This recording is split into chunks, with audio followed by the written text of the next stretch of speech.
ظاہر میں ماں باپ سبب بن رہے ہوتے ہیں اور حقیقت میں تو اللہ تعالیٰ پال رہے ہوتے ہیں۔ وہ کیسے بھائی؟ کہ بچہ جب پیدا ہوتا ہے تو اس کے پاس اپنا تو کچھ نہیں ہوتا، اللہ تعالیٰ اس بچے کی محبت اس کے ماں باپ میں ایسی ڈال دیتے ہیں کہ اس محبت کی وجہ سے ماں باپ بچے کے غلام ہیں۔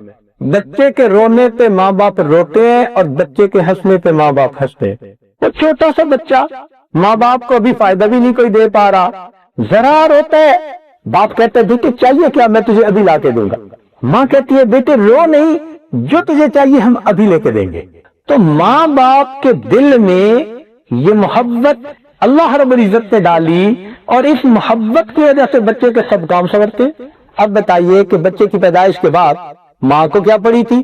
وہ بچے کو ایک طرف کر دیتی کہ جی یہ کوئی اور پالے، مگر نہیں، ماں باپ بچے کی پیدائش کے بعد اب اس کی ایک ایک ضرورت کے خود کفیل یعنی خود ذمہ دار ہوتے ہیں۔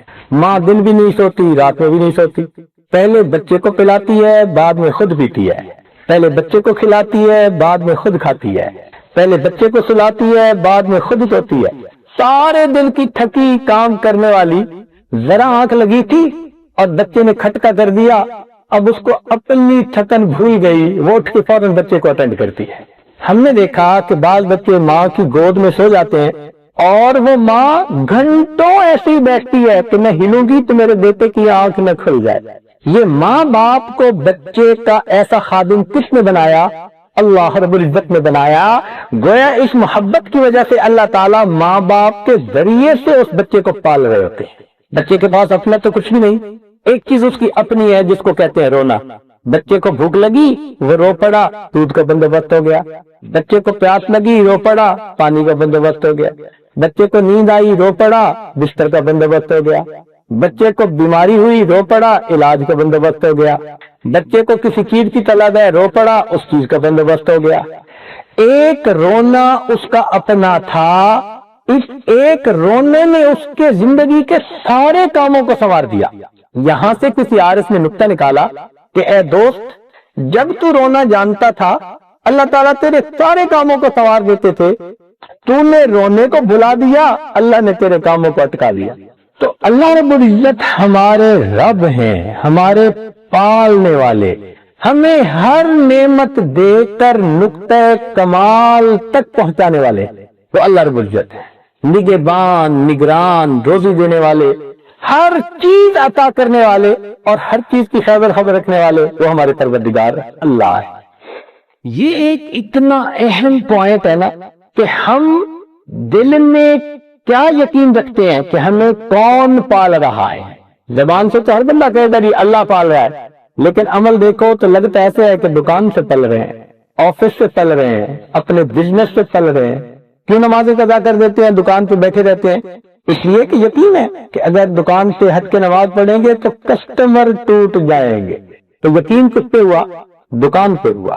نوکری چلی گئی تو پتہ نہیں کیا ہو جائے گا، ہم سمجھتے ہیں کہ شاید اس کے بعد ہمیں پینے کو پانی کا قطرہ نہیں ملے گا، ایسا نہیں ہے۔ ایک در بند ہوتا ہے، اللہ تعالیٰ ہزار دروں کو کھول دیتے۔ مومن کی نظر ہمیشہ اللہ تعالیٰ کی ذات پہ رہنی چاہیے۔ یہ اسباب کی دنیا ہے، لہذا اسباب کی کوشش ضرور کرتا رہے، مگر اسباب میں تاثیر ڈالنے والی اللہ تعالیٰ کی ذات ہے۔ اگر اللہ تعالیٰ کسی کو عزت دینا چاہے تو ذلت کے نقشوں سے اس کے لیے عزت نکال دیتا ہے، اور ذلت دینا چاہے تو عزت کے نقشوں سے اس کے لیے ذلت نکال دیتا ہے۔ سیدنا موسیٰ علیہ السلام کو جب اللہ تعالیٰ نے فرمایا کہ اپنے عصا کو زمین پر ڈال دیجئے تو وہ اژدہا بن گیا، پھر فرمایا اٹھا لیجئے تو وہ عصا بن گیا۔ تو یہ کوئی شو بنا دکھانا مقصد نہیں تھا، کوئی انوکھا کام دکھانا مقصد نہیں تھا، سبق دینا مقصد تھا۔ اے میرے پیارے موسیٰ علیہ السلام، آپ سمجھتے تھے کہ عصا مجھے بڑے فائدے دیتا ہے، ہمارے حکم سے عصا کو آپ نے زمین پہ ڈالا، یہ آپ کو نقصان دینے والا اژدہا بن گیا، آپ ڈر کے بھاگنے لگے، اور جس اژدہے کو آپ نے نقصان دینے والا سمجھا، ہمارے حکم سے جب آپ نے اس کو دوبارہ ہاتھ لگایا وہ پھر عصا بن گیا، نفع دینے والی چیز۔ تو سبق یہ دیا، ہمارا حکم ہوتا ہے تو نفع دینے والی چیز نقصان والی بن جاتی ہے، ہمارا حکم ہوتا ہے نقصان دینے والی چیز نفع والی بن جاتی ہے۔ کتنی بار ایسا ہوتا ہے؟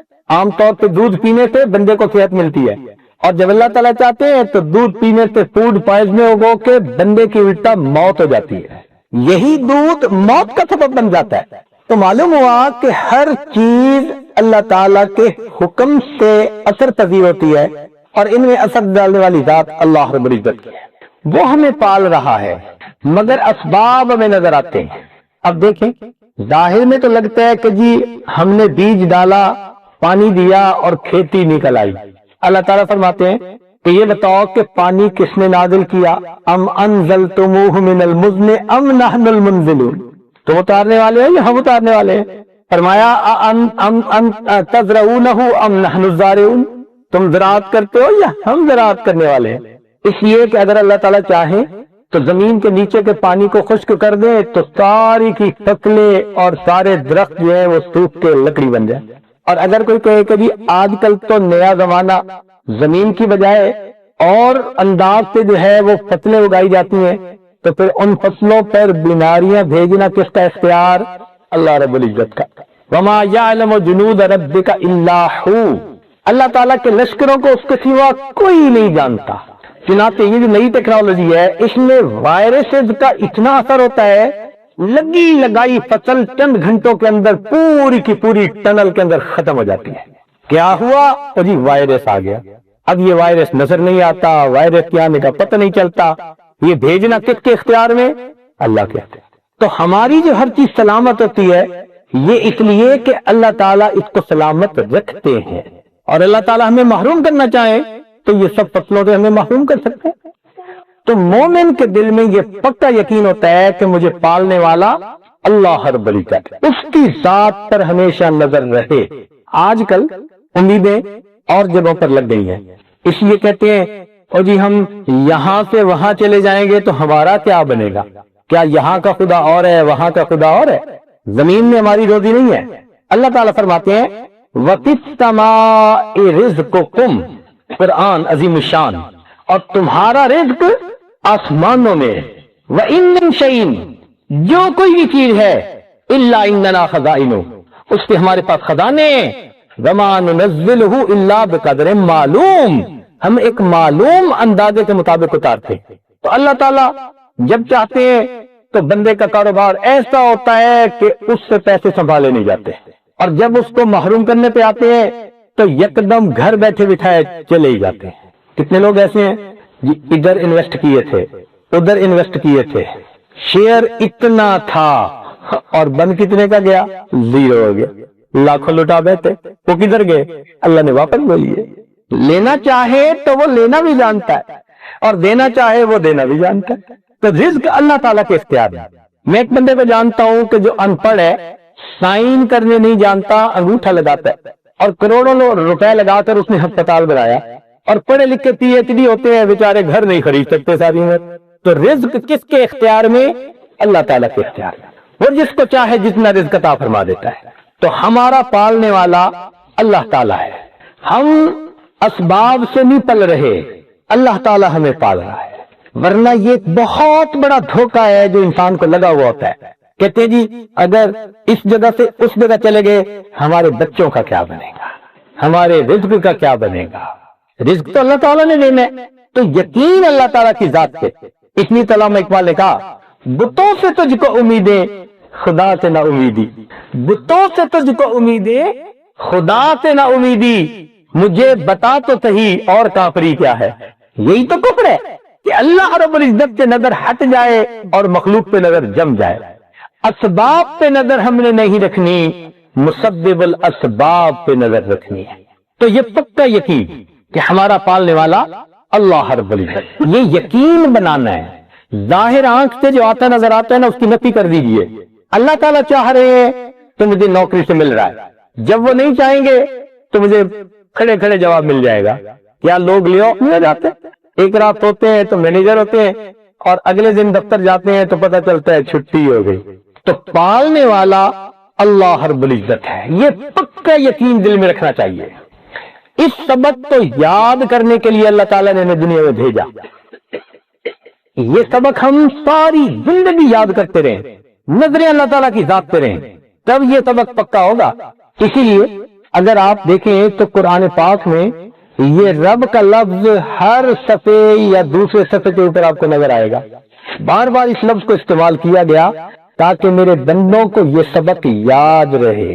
آپ اگر غور کریں تو قرآن پاک کی پہلی آیت میں بھی رب کا لفظ الحمدللہ رب العالمین، اور قرآن پاک کی آخری سورت کے اندر بھی رب کا لفظ کیا؟ قل اعوذ برب الناس، شروع میں بھی رب کا اور آخر میں بھی رب کا. ہم جو اذان دیتے ہیں تو اذان کے بعد کس کا نام یاد کرتے ہیں؟ رب کا. اذان کی دعا کیا ہے؟ اللہم رب ہذہ الدعوہ. دیکھو رب کا نام یاد کروایا گیا. نماز جب پڑھتے ہیں تو نماز کے ہر رکن میں رب کا لفظ، قیام میں رب کا لفظ، الحمدللہ رب العالمین. سورہ فاتحہ پڑھتے ہیں رب کا لفظ. جب رکوع میں جاتے ہیں تو کیا پڑھتے ہیں؟ سبحان ربی العظیم، رب کا لفظ. جب سجدے میں جاتے ہیں تو کیا پڑھتے ہیں؟ سبحان ربی الاعلی، رب کا لفظ.